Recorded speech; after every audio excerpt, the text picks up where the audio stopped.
नमस्कार, प्रणाम। मैं कौशल द्विवेदी फ्यूचर एजुकेशनल हब की तरफ से पुनः आप लोगों के बीच में एक बार। और जैसा कि आए दिनों में किसी न किसी महान शख्सियत का जीवन परिचय लेकर के आप लोगों के बीच में आता हूं। उद्देश्य साफ होता है कि संगीत की महान विभूतियों से आपका परिचय हो, आप इनके विषय में जानें। और जो लोग कॉम्पिटिटिव एग्ज़ाम वगैरह की तैयारी कर रहे हैं और जिनका विषय म्यूज़िक है, उनको कुछ मदद मिल जाए, कुछ कॉन्सेप्ट मिल जाए, कुछ मटेरियल मिल जाए, ताकि परीक्षा के दृष्टिकोण से उनके लिए यह यूज़फुल हो। तो इसी उद्देश्य को लेकर के मैं आगे बढ़ रहा हूँ और आप लोगों का बहुत ही दुलार, प्यार, आशीर्वाद सब मिल रहा है। इसके लिए मैं हृदय से आप लोगों का धन्यवाद करता हूँ। आज जिस महान शख्सियत के विषय में आपसे चर्चा करना चाहता हूँ, उस महान शख्सियत का संबंध तबला वादन से है और बनारस की पावन भूमि से उनका संबंध है।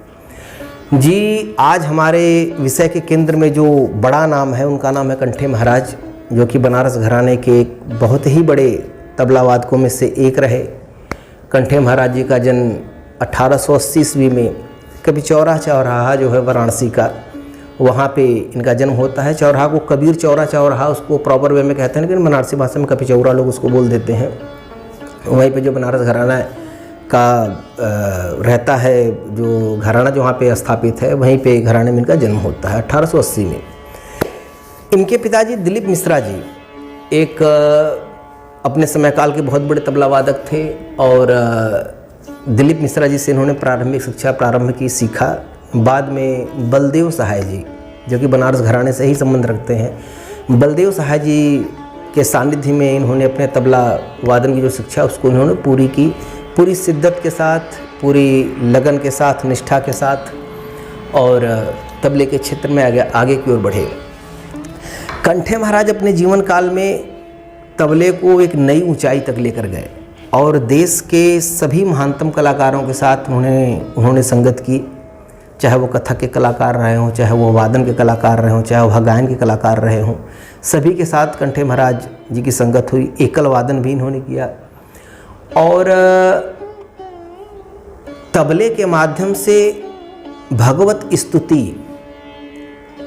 का काम जो है वह कंठे महाराज ने ही सर्वप्रथम ऑडियंस को दिखाया।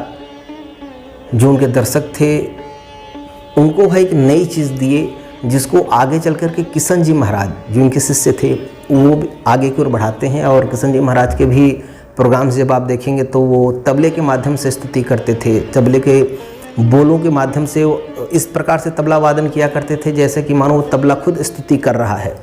इतने स्पष्ट बोलों के साथ वह वादन किया करते थे। इससे ये अंदाज़ा लगा सकते हैं आप कि अभ्यास किस ऊंचाई तक रहा होगा। कंठे में जी महाराज का व्यक्तित्व जो था वो बिल्कुल अल्हड़ स्वभाव, जो बनारसी स्वभाव होता है, बिल्कुल खुले दिल वाला, वैसा स्वभाव इनका था। एक बार की घटना है, बनारस में एक महफिल सजी, लोग इंतज़ार करने लगे और लोगों को जानकारी थी कि आज बाबा अलाउद्दीन खां साहब आने वाले हैं, मैहर घराने वाले, सरोद पर, और जो कि एक बहुत बड़े नाम, और उनके साथ संगत करने वाले हैं हमारे कंठे महाराज। जितनी दर्शक दीर्घा थी, सभी दर्शक दीर्घा में लोग बैठे इंतज़ार कर रहे थे उस पल का, जिस पल में ये दोनों फनकार अपने आप को प्रस्तुत करेंगे, लोगों का मनोरंजन करेंगे, लोगों को उस परम ईश्वर के साथ जोड़ देंगे अपने वादन के माध्यम से। प्रारंभ होता है और रात्र के तीसरे प्रहर में, सोचिए कि रात्र के तीसरे प्रहर में प्रोग्राम प्रारंभ हो रहा है और पब्लिक जो है वो बैठ कर के उस प्रोग्राम का इंतज़ार कर रहे हैं कि कब यह दो महान कलाकार आते हैं और आने के बाद कब प्रस्तुति प्रारंभ करते हैं। प्रोग्राम शुरू होता है, 2.5 घंटे तक तो प्रोग्राम चलता है और उस 2.5 घंटे के प्रोग्राम में आत्मविभोर जो दर्शक दीर्घा होती है, आत्मविभोर की स्थिति में रहती है, उसे पता ही नहीं चलता कि 2.5 घंटे कब हो गए। और जब ये अनाउंस होता है कि अब ये प्रोग्राम के अंतिम पल हैं, लोग भावुक हो जाते हैं। भावुक होने के बाद प्रोग्राम जब समाप्त होता है तो समाप्त होने के बाद खां साहब बड़ी भाव से उठते हैं और कंठे महाराज को अपनी बाहों में भर लेते हैं और उसके बाद माइक पर जाते हैं और एक कंपकपाती हुई गंभीर आवाज़ में कहते हैं कि मैं तो मैहर वाली माता का गंधर्व हूँ और कंठे महाराज जो हैं वह देवादिदेव महादेव के साक्षात नंदी हैं। यह बात सुन करके आंखें भर जाती हैं कंठे महाराज की, क्योंकि अलाउद्दीन खान साहब यह बात जब हृदय से बोलते हैं तो वह बात कंठे महाराज के हृदय तक जाती है।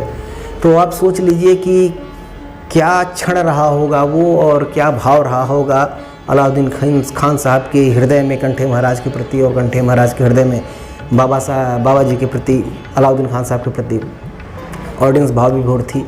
इस प्रकार से बहुत सारी घटनाएं कंठे महाराज से जुड़ी हुई मिलती हैं।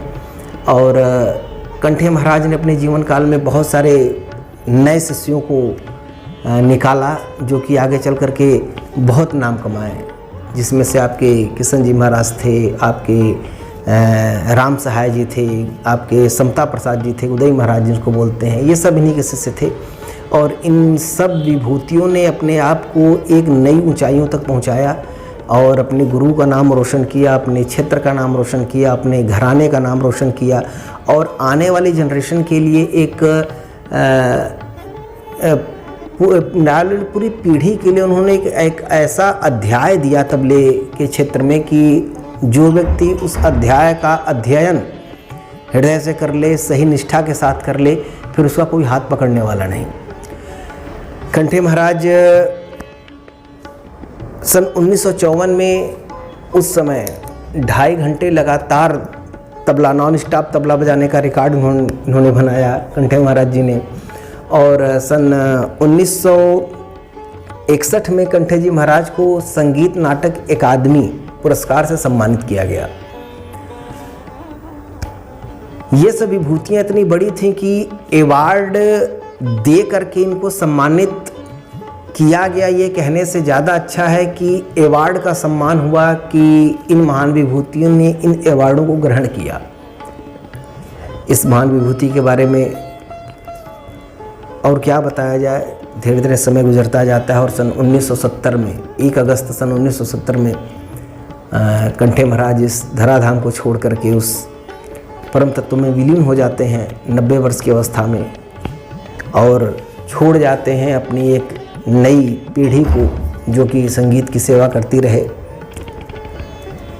आज इस मन से मैं कंठे महाराज को कोटिशः प्रणाम करता हूँ और इसी के साथ अपने इस अध्याय को यहीं समाप्त करता हूँ। आने वाले वीडियोज़ में अपने माध्यम से मैं प्रयास करूँगा कि ऐसे ही महान विभूतियों से आपको परिचित कराऊँ। तब तक के लिए नमस्कार, महादेव। अगर आपको मेरा कंटेंट अच्छा लग रहा हो तो आप प्लीज़ इसको शेयर करें, सब्सक्राइब करें, ताकि बाकी लोगों तक भी मेरा कंटेंट पहुंच सके। आभार, धन्यवाद।